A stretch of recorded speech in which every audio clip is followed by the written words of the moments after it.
மனிதனின் நிரந்தர தேடல். ஸ்ரீ ஸ்ரீ பரமஹம்ச யோகானந்தர். அன்னையிலும் தந்தையிலும் உள்ள இறைவனின் இயல்பு. இன்று நாம் நம் குழந்தைகளை அன்புடன் பேணி வளர்த்துள்ள அனைத்து நல்ல அன்னையருக்கும் நன்றியை நினைவு கூர்வோமாக. அன்னையால் தமக்கு காட்டப்பட்டுள்ள அன்பை பற்றி குழந்தைகள் எண்ணி பார்த்தார்களானால் அதே மாதிரியான அன்பை உலகில் உள்ள எல்லா குழந்தைகளுக்கும் கொடுக்க வேண்டும் என்ற ஓர் ஆசையை அவர்கள் உணர்வர். ஒரு அன்னையின் அன்பினால் வளர்க்கப்பட்ட எல்லா மகன்களும் மகள்களும் நிபந்தனையற்ற அன்பாகிய அன்னையின் பாசத்தினால் நிறைந்து அதை மற்றவர்களிடம் வெளிப்படுத்துவார்களாக. இவ்விதமாக அவர்கள் உலகத்திற்கு சமாதானம் மூலம் ஆறுதல் அளித்து பூமியில் சொர்க்கத்தை கொணர்வார்களாக. அன்னையின் அன்பு செல்லத்தினால் நாம் கெட்டுப்போவதற்காக நமக்கு தரப்படவில்லை. மாறாக நமது இதயங்களை மென்மையாகவும் அதன் வாயிலாக நாம் திரும்ப மற்றவர்களை கருணையினால் மென்மைப்படுத்தவும் உலகத்தின் கடினமான பந்த முடிச்சுக்களால் போராடி கொண்டிருக்கும் ஆன்மாக்களை விடுவிப்பதற்காகவும் தரப்பட்டுள்ளது. பாவத்தாலும் பெரும் துன்பங்களாலும் உதவியற்று கட்டுண்டு உள்ளோர் நம் கருணையையும் அன்பையையும் வேண்டியுள்ளார். எனது பூ உலக அன்னையிடம் நான் கொண்டிருந்த என் உண்மையான மற்றும் முழுமையான பக்திதான் தெய்வீக அன்னைக்கான எனது அன்பின் முதல் காரணமாகும். இவ்வாறாக எனது அன்னையிடம் நான் கொண்டிருந்த என் பேரன்புதான் எனது மெய்ஞானத்திற்கு இட்டுச் சென்றது. இந்தியாவில் நாங்கள் இறைவனை தெய்வீக அன்னை என்று கூற விரும்புகிறோம். ஏனெனில் ஒரு உண்மையான அன்னை தந்தையை விட அதிக தயையுள்ளவளாகவும் மன்னிக்கும் தன்மை உடையவளாகவும் உள்ளாள். இறைவனின் நிபந்தனையற்ற அன்பின் வெளிப்பாடுதான் அன்னையாகும். காரணத்துடனோ அல்லது காரணமின்றியோ இறைவன் நம்மிடம் அன்பு செலுத்துகிறான் என்பதை நமக்கு காட்டுவதற்காகவே அன்னையர் இறைவனால் படைக்கப்பட்டனர். ஒவ்வொரு பெண்மணியும் எனக்கு தெய்வீக அன்னையின் பிரதிநிதியாகிறாள். பிரபஞ்ச அன்னையை நான் அவர்கள் அனைவரிடத்திலும் காண்கிறேன். ஒரு பெண்ணிடத்தில் நான் காணும் மிகவும் போற்றக்கூடிய இயல்பு அவளுடைய தாயன்பு. பெண்ணை காமப்பொருளாக கருதுபவர் அந்த தீயில் அழிந்து விடுவர். ஆனால் எல்லா பெண்மணிகளையும் தெய்வீக அன்னையின் அவதாரங்களாக காண்போர் அவர்களுக்குள் மீற முடியாத ஒரு புனிதத்தை காண்கின்றனர். இந்தியாவில் இறை ஞானம் பெற்ற நமது மகான்கள் சிலர் செய்தது போல் ஒவ்வொரு பெண்மணியையும் உங்கள் அன்னையாக நீங்கள் காண முடியுமானால் உலகளாவிய அன்பு உங்கள் இதயத்தில் ஏற்படுகின்றது. ஒரு பெரிய மகானின் சந்தேகம் நிறைந்த சீடர்கள் அவரை பரிசோதிக்க விரும்பி அழகான சில விலை மாதர்களை அவரிடம் அனுப்பினர். அவர் வேகமாக குதித்தெழுந்து, தெய்வீக அன்னையே, இந்த வடிவங்களை நீ என்னிடம் வந்துள்ளாய். உங்கள் அனைவருக்கும் நான் தலை வணங்குகிறேன் என்று கூறினார். அந்த பெண்கள் வெட்கமடைந்து அவர் முன் முழந்தாளிட்டனர். அக்கணத்திலிருந்து அவர்கள் ஆன்மீக மாற்றம் பெற்றனர். பெண்ணை அழிவற்ற தெய்வீக அன்னையாக காணும் ஒவ்வொரு மனிதனும் முக்தி அடைவான். ஒரு கணவன் தெய்வீக அன்னையின் பரிசுத்தமான அழகை தன் மனைவியிடம் காண வேண்டும். தன் மனைவியை அந்த தெய்வீக அன்னையாக காணும் போது அவளிடம் முன்பு கண்டிராத ஒரு தெய்வீக சாராம்சத்தை காண்பான்.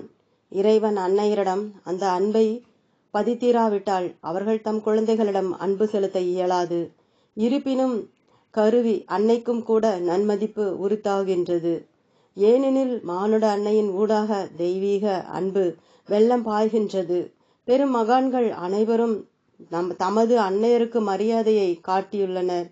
சுவாமி சங்கரர் தனது அன்னையின் மரணத்திற்கு பின்பு இல்லற சம்பிரதாயப்படியான ஈமச்சடங்குகளை நடத்துவதற்கு துறவிகளுக்கு தடையான கட்டுப்பாடுகளை நிராகரித்து தனது கையிலிருந்து வெளிவர செய்த தெய்வீக அக்னியினால் அவரது உடலை தகனம் செய்தார்.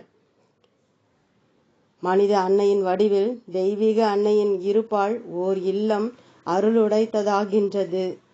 இது நினைவில் வைத்துக் கொள்ள வேண்டிய ஓர் எண்ணம் அல்லவா? ஒரு பெண்ணை எப்பொழுது பார்த்தாலும் அவளை உங்கள் மானுட அன்னையாக காணும் அளவிற்கு தெய்வீக அன்னைக்கான அன்பு உங்கள் இதயத்தில் இடைவிடாமல் வளர்க்கப்பட வேண்டும். நீங்கள் பெண்ணை காமக்கண் இல்லாமல் பார்ப்பீர்களானால் அவளிடமிருந்து ஆன்மீக பொக்கிஷங்களை ஈர்க்க வல்லவராவீர்கள். இத்தகைய அன்பு அன்னைக்கு ஏன் கொடுக்கப்பட்டது? அதனால் தன் குழந்தையிடம் நிபந்தனையற்ற அன்பு செலுத்துவாள் என்பதற்காகவே தன் சொந்த குழந்தையிடம் அன்பு செலுத்துவது தெய்வீக அன்பின் ஒரு பயிற்சி மட்டுமே. அன்னையானவள் அது தனது குழந்தை என எண்ணுகிறாள், ஆனால் அது இறைவனின் குழந்தையாகும். தெய்வீக சக்தி அழைத்த உடனே அந்த குழந்தையானது எடுத்துக்கொள்ளப்பட்டுவிடும். ஆகவே ஒவ்வொரு அன்னையும் தன் குழந்தையிடம் செலுத்தும் அன்பை உலகில் எல்லா குழந்தைகளிடமும் செலுத்த வேண்டும். ஒரு அன்னை தன் மகனை கவனித்து காப்பாற்றுவாள் என எதிர்பார்க்கப்படுகின்றது. அத்துடன் ஒரு மகனானவன் தன் அன்னையை மதிக்க வேண்டும் என்று கூறப்படுகிறது. ஆனால் நான் கூறுவது, ஒரு மகன் தன் அன்னையிடம் அன்பு செலுத்துவது மட்டுமல்லாது அனைத்து பெண்களையும் தெய்வீக அன்னையின் வெளிப்பாடுகளாக காண வேண்டும் என்பதாகும். ஒவ்வொரு அன்னையும் தன்னூடாக நிபந்தனையற்ற தெய்வீக அன்பு பாய்கிறது என்பதையும், தான் ஆசீர்வதிக்கப்பட்டவள் என்பதையும் நினைவில் கொள்ள வேண்டும். தான் செலுத்தும் அன்பு தன்னுடைய சொந்த அன்பு அல்ல, மாறாக தன்னுள் இருக்கும் தெய்வீக அன்னையுடைய அன்பே அது என்பதை உணர வேண்டும். அவள் தன் குழந்தைகளை பற்றி பெருமைப்பட வேண்டும். ஆனால் தன் அன்பை தனது சொந்த மகன்களுக்கும் மகள்களுக்கும் மட்டும் கொடுத்து தன்னை வரம்புக்கு உட்படுத்தி கொள்ளக்கூடாது. ஓர் அன்னை அனைவருக்கும் தன் தெய்வீக நிபந்தனையற்ற அன்பை அளிக்க வேண்டும். இதுவே உங்களுக்கான எனது இன்றைய செய்தியாகும். அன்னையரே, உங்களுடைய குழந்தைகளுக்கு மட்டுமல்லாது உலகிலுள்ள சகல குழந்தைகளுக்கும் வெளிப்படையாக தன் அன்பை செலுத்துவதற்காக தெய்வீக அன்னை உங்களுடைய வடிவை தரித்துள்ளாள் என்பதில் பெருமைப்படுங்கள். அப்பொழுது நீங்கள் உண்மையாகவே ஆசீர்வதிக்கப்பட்டவராவீர்கள். உங்களுக்கு ஒரு குழந்தை அல்லது 5 குழந்தைகள் தான் உள்ளனர் என்று நினைப்பதற்கு பதில், உலகெங்கனும் எனக்கு அநேக குழந்தைகள் உள்ளனர் என்று அறிந்து கொள்வீர்கள். அந்த விழிப்புணர்வில் நீங்கள் தெய்வீக அன்னையுடன் ஒன்றுபடுகிறீர்கள்.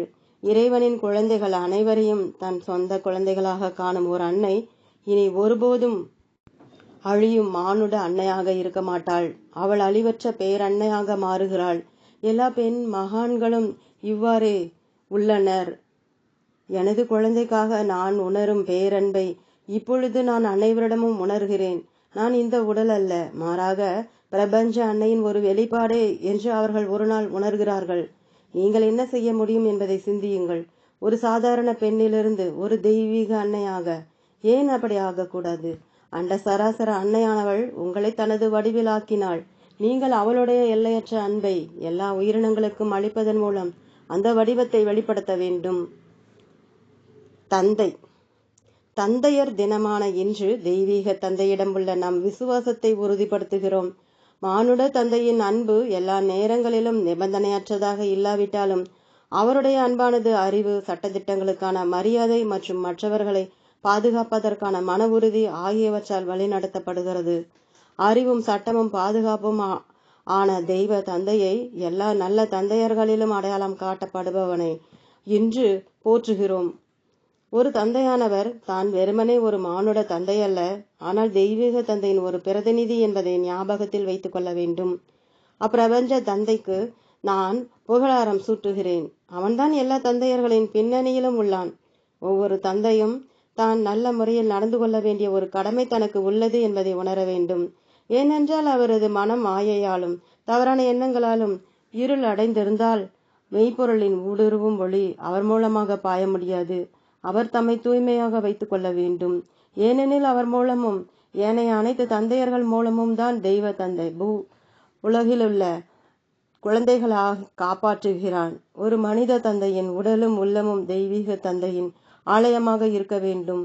இறைவனின் கருவி என்ற வகையில் ஆத்ம ஞானத்திற்கு இட்டு செல்லும் எண்ணங்களை தனது குழந்தைகளிடம் பதிய வைக்கும் போது தந்தை அவரது மிகப்பெரிய ஆக்கப்பூர்வமான பணியை செய்கிறார்.